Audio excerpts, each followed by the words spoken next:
Do you feel a lightning bolt shoot through your back or down your leg every time you cough or sneeze? That's not just bad seasonal allergies, that's the sign of a disc herniation. And every cough is making it worse instead of letting it heal. My name is Dr. Grant Elliott, founder of RehabFix, and we've helped thousands of people with low back pain, disc herniations, and sciatica fully recover through our one-on-one online coaching program. And in this episode, I'm going to explain why coughing and sneezing triggers disc pain, what's actually happening inside your spine, and then walk you through a simple 3-step process that reduces disc pressure, protects the nerve, and helps your disc heal without re-injuring it.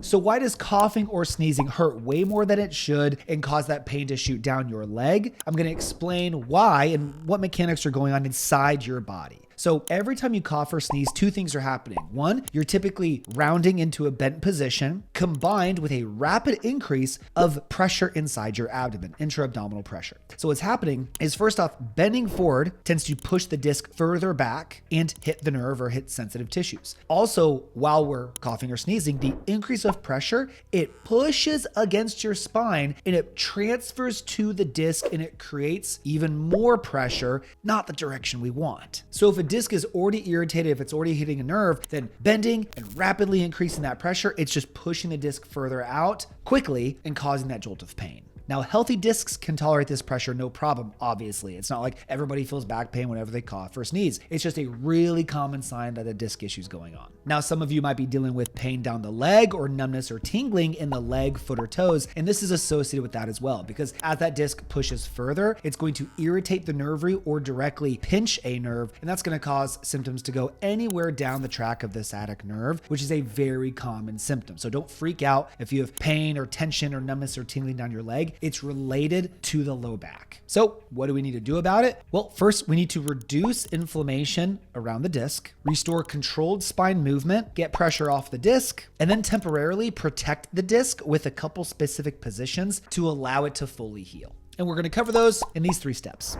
First is a simple cat-cow exercise. And the primary reason we're working into this is because this helps gently move fluid through the joints and through the discs and can help reduce inflammation around the lower disc. Many of you might know how to do this movement, but if you don't, just get on all fours and we're just lowering the abdomen to the floor as to arch the back, and then we're raising it back up towards the ceiling to round the back. And you're just gonna go as far as you can initially without any pain, attempting to increase that motion over time and trying to focus on involving your whole spine into the motion. Perform 10 to 12 repetitions, progressing further and further as it feels comfortable, allowing your spine to relax.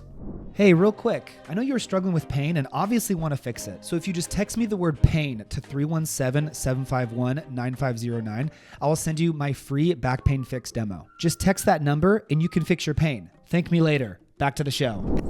Now that we got some motion in there, we can start to target the disc specifically. Exercise number 2, lay down on your stomach and prop up on your elbows like you're a little kid watching TV or reading a book. This position is the exact opposite of what typically causes disc herniations. So many disc issues are a result of too much flexion, sitting too much, bending forward, maybe picking something heavy off the ground, you feel maybe even a pop, and now bending forward is so tight and limited. Well, most of the time, bending forward increases pressure on the disc, pushing it further out. How often are you going the opposite direction? Almost never. And we need to begin restoring that motion to do the opposite, to reverse the disc and get it away from those sensitive tissues. And this position starts that process. As you get comfortable here, progress further and further on your elbows over time, pushing up and down repetitively as to restore lumbar extension, reduce pressure on the disc, and take pressure off the sciatic nerve. And a pro tip, be sure to relax your lower back and glutes the entire time.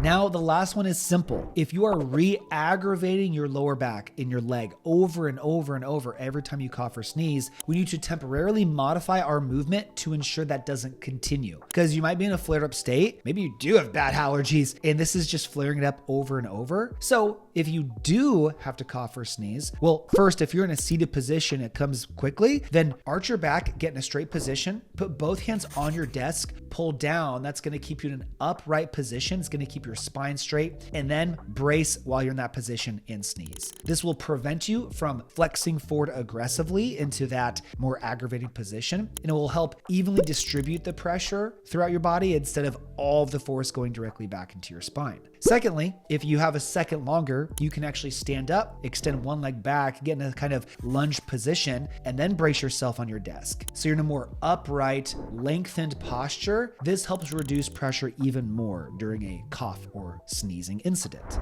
So these steps will significantly reduce your pain, but a disc doesn't fully heal just from one routine. We still need to fully understand how your disc responds, put the right movements together for that to reduce your symptoms, and then go into a bulletproofing phase to rebuild your back.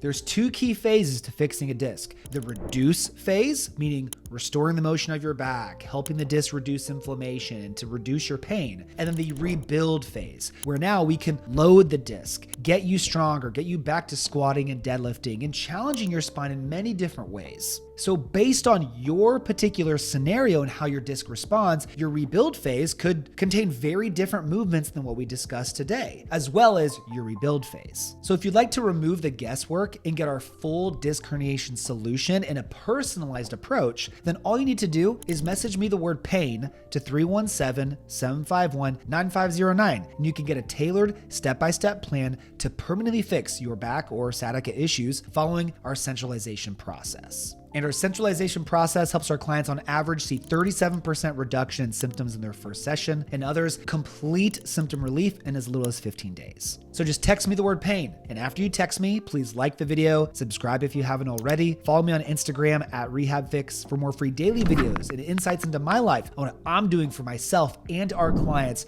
to keep all of us pain-free. Thank you so much for watching. I'll see you on the next one, and I'll see some of you in the program real soon.